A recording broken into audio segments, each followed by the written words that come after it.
Good morning everybody. लक्ष्य education की shortcut series में आपका स्वागत है। आइए प्रोसेस को आगे कंटिन्यू करते हैं। नेक्स्ट क्वेश्चन जो हमारे पास आपका आ रहा है उसका नाम है दैट इज फाइनेंशियल कंट्रोल्स।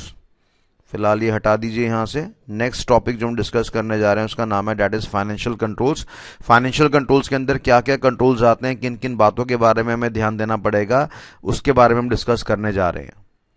तो इसको थोड़ा सा हमने डिफरेंट वे में स्टडी करने की कोशिश करी है। आइए स्टडी करते हैं। लेटेस्ट से हमारे पास एक ऑर्गेनाइजेशन है, ये हमारे पास एक ऑर्गेनाइजेशन है। इस ऑर्गेनाइजेशन के अंदर हमारे पास बड़े सारे एम्प्लॉयज काम करते हैं। हमने कहा इस ऑर्गेनाइजेशन के अंदर we have the involvement of multiple employees. तो यहाँ पे बड़े सारे एम्प्लॉयज हमारे पास क्या करते हैं, आपके काम करते हैं। हम लोगों ने क्या करा, एम्प्लॉयज के बीच में काम को डिवाइड कर दिया। ये एम्प्लॉयज कुछ काम करेंगे, सेल्स नाम का काम करेंगे, ये मार्केटिंग नाम का काम करेंगे, ये एचआर नाम का काम करेंगे, ये फाइनेंस नाम का काम करेंगे, प्रोडक्शन नाम का काम करेंगे। तो हम लोगों ने क्या करा, काम को डिवाइड कर दिया और काम के इस डिवीजन के प्रोसेस को हम लोगों ने क्या नाम दिया, सेग्रीगेशन का नाम यहाँ पे दिया हुआ है। तो सबसे पहले हम लोगों ने क्या बोला, हमने कहा कि हमारे पास एक ऑर्गेनाइजेशन है, ऑर्गेनाइजेशन के अंदर बड़े सारे एम्प्लॉयज हैं, एम्प्लॉयज के बीच में हमने काम को डिवाइड कर दिया है और इस डिवीजन को टेक्निकली हम लोगों ने क्या नाम दिया, सेग्रीगेशन का नाम यहाँ पे दिया हुआ है। अच्छा, हर डिपार्टमेंट का एक हेड होता है। सेल्स मैनेजर हो गया, मार्केटिंग मैनेजर हो गया, एचआर मैनेजर हो गया, प्रोडक्शन मैनेजर हो गया, फाइनेंस मैनेजर हो गया। इसको हम लोगों ने क्या नाम दिया, सुपरवाइजर का नाम यहाँ पे दिया हुआ है। और ये सुपरवाइजर क्या करेगा, रिव्यू करेगा कि क्या जितना भी काम कर रहे हैं एम्प्लॉयज, क्या वो सारे के सारे काम ढंग से कर पा रहे हैं कि नहीं कर पा रहे हैं। तो हमने दो बातें यहाँ पे पढ़ ली, एक का नाम है सुपरवाइजर रिव्यू और एक का नाम है मेरे पास सेग्रीगेशन ऑफ ड्यूटीज। अब हम जानते हैं कि ऑर्गेनाइजेशन के अंदर हमारे पास क्या होते हैं, ऑर्गेनाइजेशन के अंदर हमारे पास मल्टीपल तरह के डिपार्टमेंट्स होते हैं। तो ये मेरे पास बड़े सारे डिपार्टमेंट है बेटा। किसी भी डिपार्टमेंट में घुसने से पहले हमें क्या करना पड़ता है, हमें यूजर नेम और पासवर्ड डालना पड़ता है, अर्थात हमें क्या करना पड़ता है, ऑथराइजेशन को वेरीफाई करवाना पड़ता है। किसी भी डिपार्टमेंट में अगर आपने एंटर करना है, किसी भी डिपार्टमेंट में अगर आपने घुसना है, तो अल्टीमेटली हमें क्या करना पड़ेगा, हमें आपका ऑथराइजेशन करना पड़ेगा, वेरिफिकेशन करना पड़ेगा कि जो बंदा अंदर एंटर करने का प्रयास कर रहा है वो सही है कि नहीं है। उसके बाद हम उसके इनपुट के बारे में भी ध्यान देते हैं, आउटपुट के बारे में भी ध्यान देते हैं। जब वो इनपुट करेगा हम वेरिफिकेशन करेंगे, जब उसका आउटपुट आएगा अगेन हम वेरिफिकेशन करेंगे, ताकि आउटपुट बिल्कुल सही जगह पे जाना चाहिए, सही दिशा पे जाना चाहिए। तो यानी हमने ऑथराइजेशन के बाद क्या कर दिया, इनपुट आउटपुट वेरिफिकेशन कर दिया। हर ऑर्गेनाइजेशन का काम करने का अपने में क्या होता है, एक बजट होता है हमारे पास, और बजट की इंफॉर्मेशन जितनी भी है वो सारी की सारी कहाँ रिकॉर्ड होती है, डॉक्यूमेंटेशन के अंदर रिकॉर्ड होती है।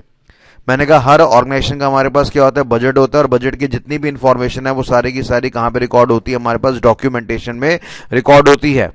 अब ये जो हमारे पास डॉक्यूमेंटेशन होते हैं ऑर्गेनाइजेशन के, इनको हमें कभी कभार सेव करना पड़ता है, यानी ढंग से रखना पड़ता है ताकि कोई इसका लीकेज ना हो सके, सिक्योरिटी प्रोवाइड करना पड़ता है। कई बार डॉक्यूमेंटेशन हमारे बेकार हो जाते हैं तो कायदे से हमें क्या करना पड़ता है, उनको कैंसिल करना पड़ जाता है। अच्छा, डॉक्यूमेंटेशन क्योंकि बड़े सारे होते हैं तो नंबरिंग करना बड़ा रिक्वायर्ड है, सीक्वेंशियल नंबरिंग परफॉर्म करना हमारे लिए यहाँ पर बड़ा ज्यादा रिक्वायर्ड है। तो मैंने यहाँ पे क्या बोला कि डॉक्यूमेंट्स को आप सेव कर सकते हैं, डॉक्यूमेंट्स को आप कैंसिल कर सकते हैं, और डॉक्यूमेंट्स की हमें क्या करनी पड़ेगी, नंबरिंग करनी पड़ेगी। तो बेटा ये सारी की सारी इंफॉर्मेशन है जो कि हमने डायग्रामेटिक फॉर्म में समझी और प्रयास करा कि हमारा फिजिकल कंट्रोल क्या हो, जिससे ये प्रयास करा कि हमारा फाइनेंशियल कंट्रोल क्या होता है। तो आइए अगेन एक बार फिर से दोबारा से स्टोरी सुनते हैं कि हमारे पास एक ऑर्गेनाइजेशन है, ऑर्गेनाइजेशन में बड़े सारे एम्प्लॉयज हैं, हर एम्प्लॉय को हमने काम डिवाइड कर दिया। डिवाइड करने का मतलब है सेग्रीगेशन। हर डिपार्टमेंट का एक हेड होता है जिसको हमने सुपरवाइजर रिव्यू का नाम यहाँ पे दिया हुआ है। कंपनी के अंदर मल्टीपल डिपार्टमेंट्स होते हैं। डिपार्टमेंट में घुसने से पहले हमें क्या वेरीफाई करनी पड़ती है, ऑथराइजेशन वेरीफाई करनी पड़ती है कि जो बंदा कंपनी के डिपार्टमेंट में घुसने का प्रयास कर रहा है क्या कायदे से वो ऑथराइज्ड है या अनऑथराइज्ड है। साथ ही साथ हम कंपनी के एम्प्लॉयज के इनपुट के बारे में भी वेरिफिकेशन करेंगे, आउटपुट के बारे में भी वेरिफिकेशन करेंगे, क्योंकि हम जानते हैं इनपुट अगर गलत हुआ तो प्रोसेसिंग भी गलत होगा, आउटपुट भी गलत होगा। और अगर आउटपुट गलत हुआ, आउटपुट गलत कब होता है, जब किसी हल्के लेवल के एम्प्लॉयज को आप ज्यादा इंपॉर्टेंट इन्फॉर्मेशन देते हैं। इन्फॉर्मेशन जानी चाहिए थी सीए नाम के आदमी के पास, पर वो इन्फॉर्मेशन चलेगी आर्टिकल नाम के आदमी के पास। तो देखने वाली बात यहां पर यह है कि वहां तो गड़बड़ होगी। तो हमें क्या करना पड़ेगा, इनपुट और आउटपुट का वेरिफिकेशन डॉक्यूमेंटेशन करना पड़ेगा। फिर मैंने बताया था कि हर कंपनी का अपना क्या होता है, एक बजट होता है, और बजट की जितनी भी जानकारी होती है वो सारी की सारी आपकी डॉक्यूमेंटेशन के अंदर रिकॉर्ड होती है। अब डॉक्यूमेंटेशन को हमें क्या करना पड़ता है, सेफ रखना पड़ता है, ताकि कोई अनचाहा व्यक्ति उस जानकारी को प्राप्त ना कर पाए।